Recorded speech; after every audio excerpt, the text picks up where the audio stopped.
1 second to get a microphone that's gonna let me run around the stage.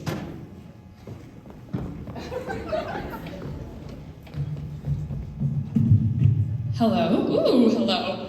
Hi, Trimble. The last time I was on the stage, I think I was losing student council. So it's really nice to be here in a much more positive light.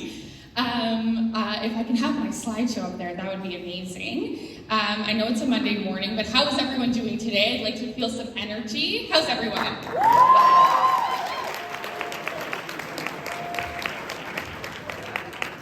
Amazing. So to kick this off, obviously I'm here because it's Black History Month, and I'm honored as a former Trimble Trojan to be here speaking to all of you today. We're going to start off with talking about, I guess, like my life story, which feels very weird to be saying in this space.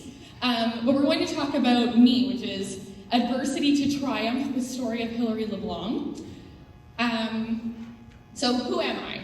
Before you heard all of those accolades and the list of work that I do, realistically, I am just one of all of you. Not only am I a Trimble Trojan, but I was born in New Brunswick.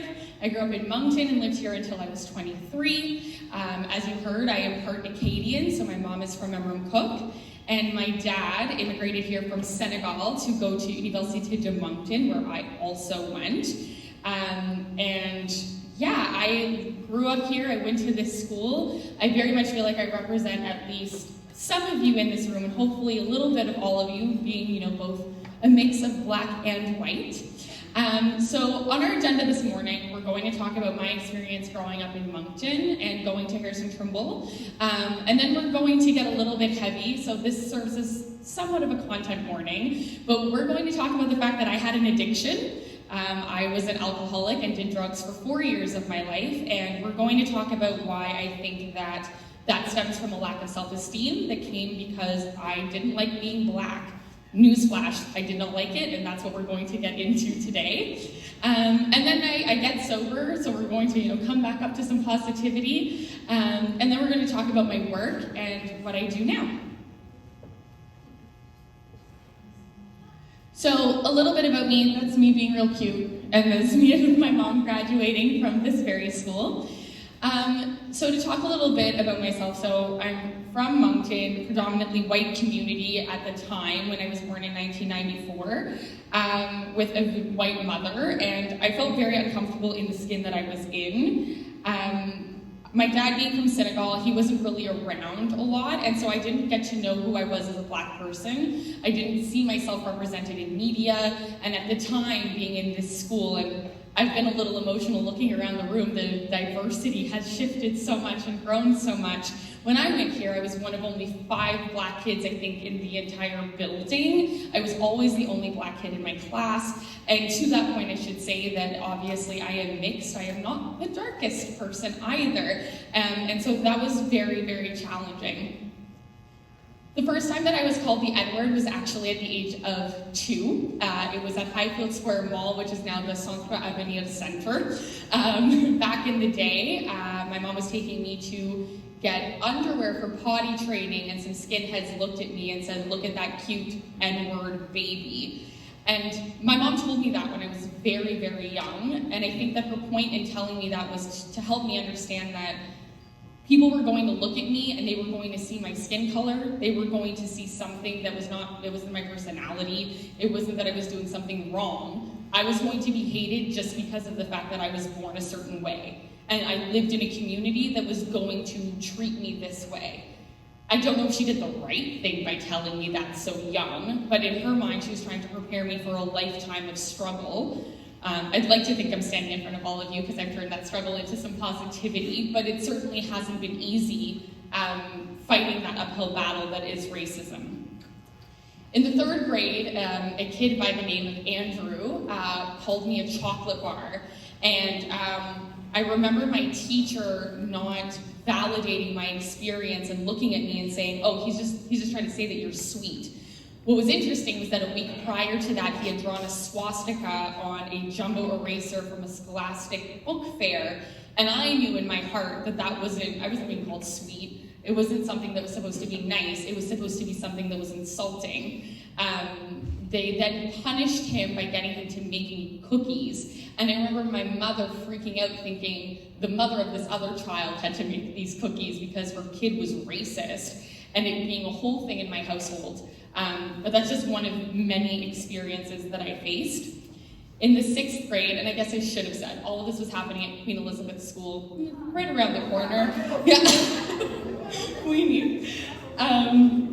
In the 6th grade, I continued to get hit on the head with badminton rackets because they would bounce off of my afro. And I never really said anything. I didn't tell anyone. It was just something that I let happen to me because I didn't know how to stand up for myself in that moment. It was in this building, in the 10th grade, that I was shoved into a wall and called a cotton picker. I remember the teacher, I felt like she didn't do anything because I walked into class, and I don't know if you can tell, but I'm obviously a very loud person. And I was sort of freaking out about the fact that this had just been said to me. And the teacher was just trying to get me to be quiet and sort of trying to calm me down so she could start her class. But I felt invalidated. I felt unheard. I felt like this thing had just happened to me and no one cared. It turned out behind the scenes she had done her due diligences to get that child probably a 3-day suspension. But at that time, I felt like it didn't matter that I had just been shoved into a wall and told, "You're a cotton picker." And that to me felt horrible at the time, obviously. I think that I'm sharing all of these examples to show that at least by the time I got to high school, I had very little self-esteem. All of these things and the lack of my father's presence contributed to me really disliking who I was as a human being and as a person. So with that in mind, when I started coming to school here, I leaned into it. I was racist towards myself. We're going to see some examples on the screen of some racism that I faced, but I sort of welcomed it. I thought that I would be more liked if I let people say these things to me and didn't cause a fuss because there was no one else on my side, or at least that's how it felt. All of these things I want to clarify personally in my life. I do not like the word microaggression. I think we use that a lot now to talk about, certain words can be a microaggression, asking, touching Black people's hair, asking if they feel the cold the same way, asking if they can tan in the summer. All of these things can be slight microaggressions. But in my opinion, that's just racism. I don't know why we have other words. It's racist to say those things and do those things. And my experience was definitely one of racism in both Queen Elizabeth School and here. Not to say good things didn't also happen here.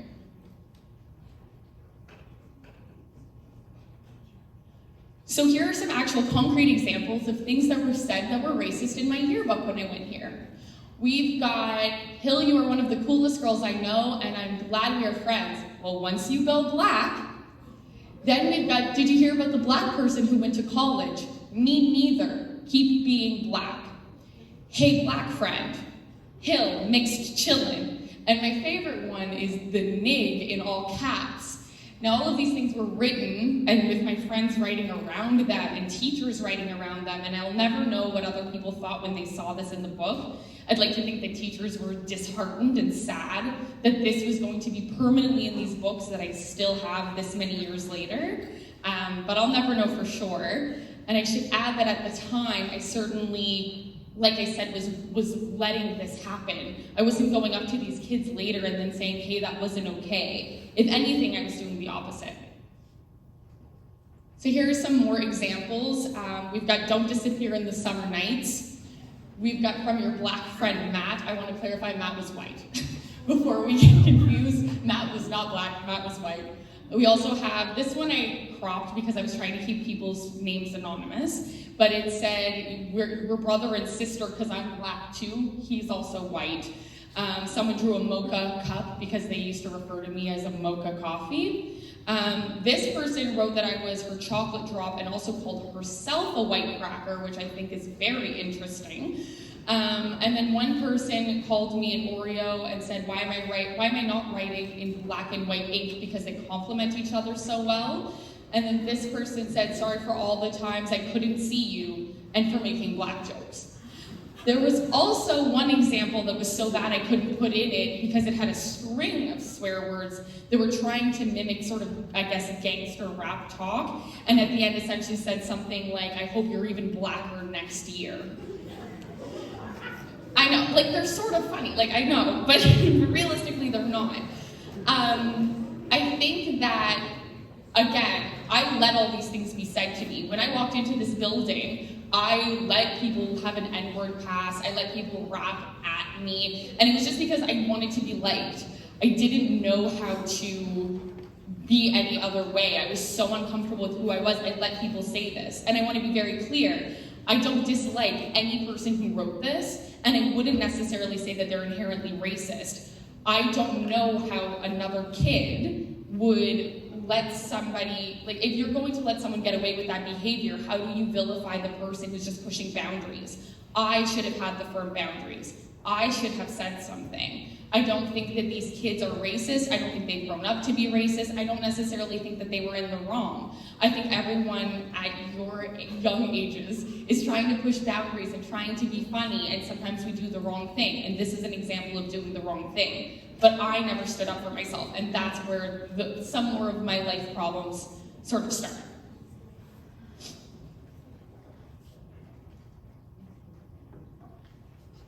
So before I went to university, I should say that despite all of this, I graduated here and I was very happy to get several scholarships, and so I went to UWM, and not because I really wanted to be there, but very briefly as a side note to my story, my mother at the time was an alcoholic, and I didn't really know that because I don't think as a teenager you should recognize that necessarily in your parents.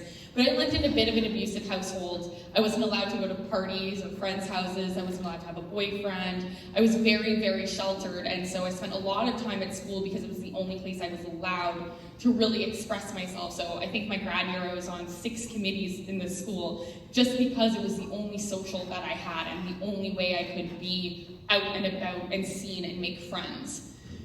All of that also being said, when I was going here at Queen Elizabeth School, I took immersion. I'm a LeBlanc, but I didn't feel like I could speak with the French Black immigrant students that were coming to Moncton.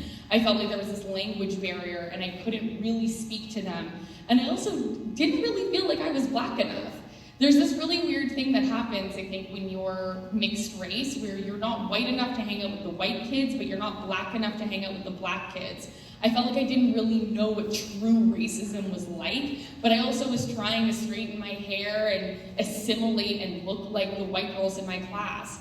I very much believed that being white was to be attractive. I thought that boys didn't like me in school because I had an afro, and ironically, that was very, very touching because I thought that my Blackness was like part of the problem. That because I couldn't flip my hair or twirl my hair that I wasn't cute or pretty or that I was achieving anything. And so my looks and my whole demeanor were very, very frustrating to myself. And even today, I should add, and I added this in a talk I did earlier this week, I have a hard time with the fact that my hair is straight now. I feel like I am not presenting myself in the blackest that I could. And I think that that's crazy because that just means that this has impacted me this much for this long. Like, I'm 30 and I'm standing in front of all of you and I still feel weird about my hair. I worry about my hair when I do job applications. I had purple braids once and I thought I wasn't gonna get the job because of how I looked. And so these things and these feelings that happen in these hallways and in these schools, they will apparently follow you unless you go to therapy, which I do go to therapy, and they still follow me.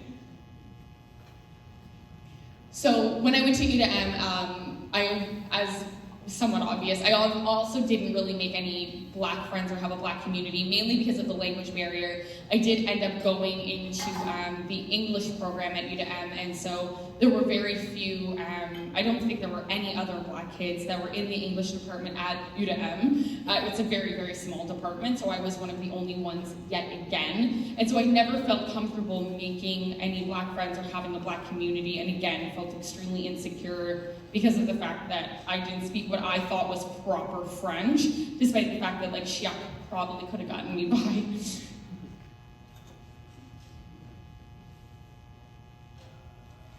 That's my mom.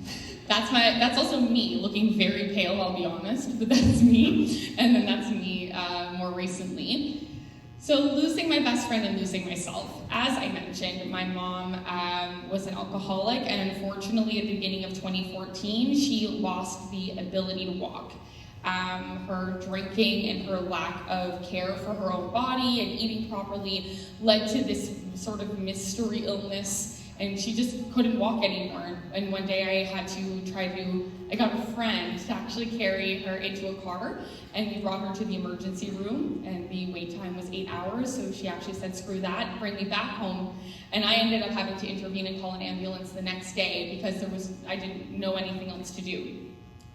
Fast forward 80 days that she spent in the hospital. They didn't really have a diagnosis, but they ended up releasing her in my care. Keep in mind, at this point, I am 20, I am working at Shoppers Drug Mart, and I don't have time to take care of someone who's in a wheelchair all alone. But I did. From April 20th to December 14th, I, on my own, took care of my mom in a non-wheelchair accessible apartment while also trying to work a job. And it is one of the scariest and hardest things that I've ever had to go through. It was extremely difficult. And on December 14th, I actually came home from an exam, and my mom just didn't know my name. In the matter of 3 days, due to a couple of antibiotics that she had been taking that had actually made her nauseous, and her continuing to drink excessively throughout that illness, she didn't know my name. She called me by my cousin's name, Lisa, and asked what I was doing there in my house. And I knew in that moment that things just weren't going to ever be okay again. So I put her in my car, and I broke this one promise I had made when she had lost the ability to walk, and I brought her back to the hospital, and we never lived together again. She has been, for the last 9 years, in a nursing home in this community, unable to walk. She, for the most part, knows who I am, and I saw her literally yesterday, and she was very excited I was doing this. But that moment completely changed my life. And despite all of the things I had faced before that, the racism, the abusive household, with her being the head of that household, that was still the most traumatic thing I think that I have ever experienced in my life. What ended up happening from that moment is that I was able to find a newfound freedom, because for the first time ever, I didn't have this controlling person in my house, and I was able to do what I wanted. And in a matter of 3 weeks, the first thing that I did was I downloaded Tinder. I downloaded Tinder, and I matched with this guy, and what I did not know was that he sold cocaine. He was a drug dealer. And at the time, I felt that I was going to do anything to be liked. If you've been paying attention to the story, I had already let people call me the N-word. I had done all of these things in high school that had degraded who I was as a person. And it's not that hard to imagine that I thought it was going to be okay to try to date someone who did this very illegal activity. I also naively thought that I could date him and that I would not get wrapped up in it somehow. So from the moment we met in January until November, I had managed to only drink, and I went out a lot. I was drinking to cope with the trauma that I had been facing, and was neglecting my job, was neglecting university, had become a bad friend. And then in November, I ended up doing drugs. And at the time, I immediately I didn't get it. I felt like it hadn't done anything. And I know that all of you have probably been told drugs are bad. They are. I'm not ever going to negate that. They are. But I think that we leave schools with this perception that they're going to be scary, and then you go into the real world and they actually end up looking really fun, because people don't immediately die from them. It's a long game, and I did almost die several times.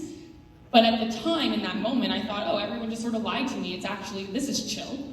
I'm just going to keep doing this. And from that moment in November, for 4 years, I would say, quite heavily addicted to drugs and drinking in excess, to the point, like I said, of almost dying several times.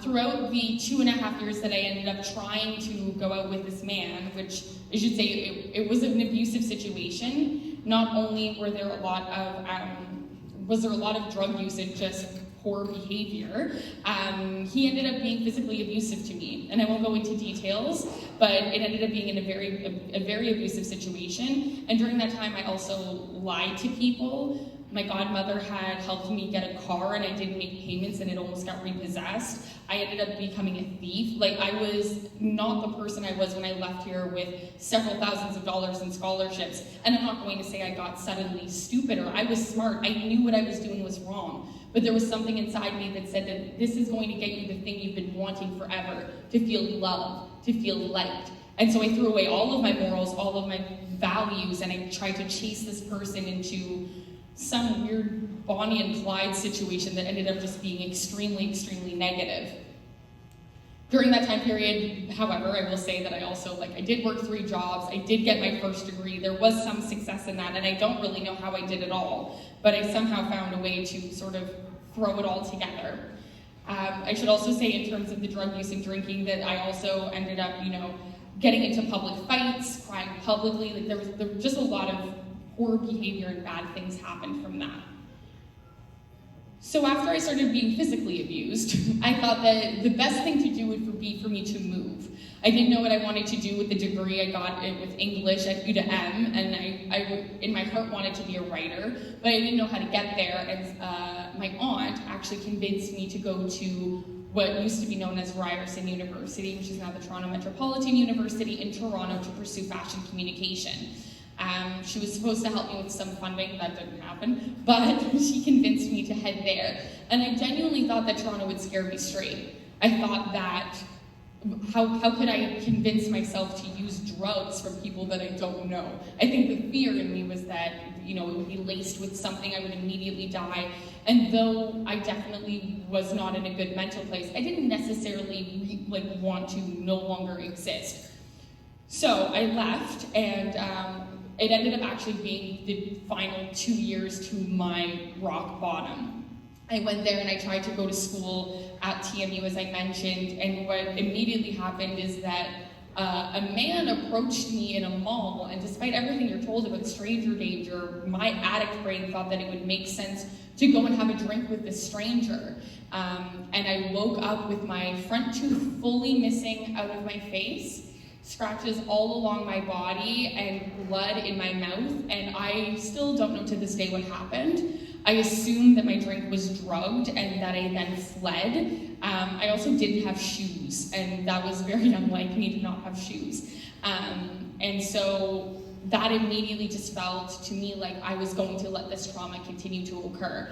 And then I continued to drink and numb myself and not go to school because I was embarrassed about the fact that half of my face felt like it was missing. And it was also fashion school, and I thought I had to show up as a certain version of myself. And I was very uncomfortable with all of that and very afraid. I realized that I had a problem, and I should add that once I got to Toronto, my father this entire time, who's been missing in action, was actually in Ottawa. He has a wife and he has 2 sons who I all love now. But he had his own family, and when I moved to Toronto, he had promised me that he would check up on me because he had heard that I was a mess, that I was doing drugs, that there was all of these mental health issues. And he threatened to come and visit me, and then he sort of never did. And so I still felt like we had this very strained relationship and that I couldn't really trust him. I did, however, start going to various therapies. So I tried to do therapy at University of Moncton, and it felt really hard trying to explain a drug addiction in French. And so I gave up on that. And then I attended a substance abuse and post-traumatic stress disorder therapy at Women's College Hospital. And that was helping, but I couldn't find the sobriety to stay consistent. So I continued often to go for 2 sessions and then go to a bar, ruin my week, get really, really messed up, and not ever, go back to that therapy again for another 2 weeks. And it was this really vicious cycle. Eventually, what ended up happening is that my 2 roommates who were friends ended up breaking our lease. We were supposed to be staying in this apartment for a certain amount of time. They kept fighting, and they decided, we're not going to live together anymore. And by this point, I had been still working at Shoppers, but I had almost no money. I had been spending it all on alcohol and drugs, and I had no way to pay first month's or last month's rent, or even think about being self-sufficient. So I called my dad, the last person I really wanted to speak to, and I said, hey, I need help. I need like $2,000 to try to get to another apartment and save myself. And my dad said on the phone, I need you to come home. I need you to move to Ottawa, and I need you to let me try to be a dad. Now, initially I was extremely resistant. My dad had sort of been used my whole life as this person that I shouldn't like, that I shouldn't be around. My mom called him a deadbeat. She hated him, and so he was vilified my entire life.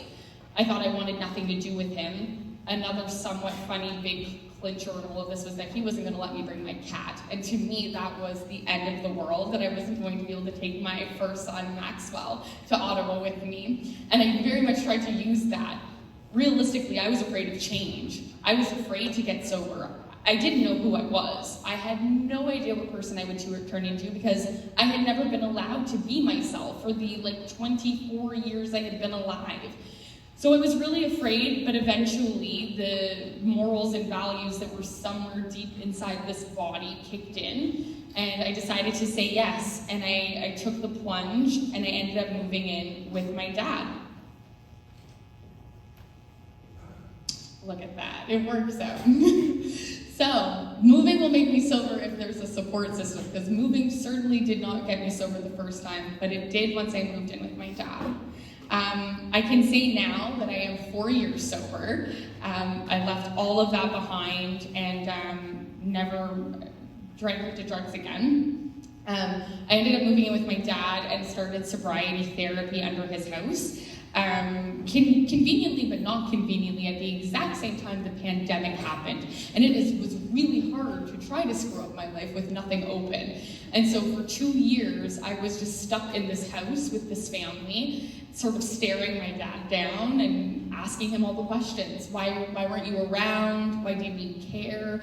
Why didn't you help me when my mom got dementia? And then I also ended up learning about my blackness. It was the first time I had anyone braid my hair and do box braids.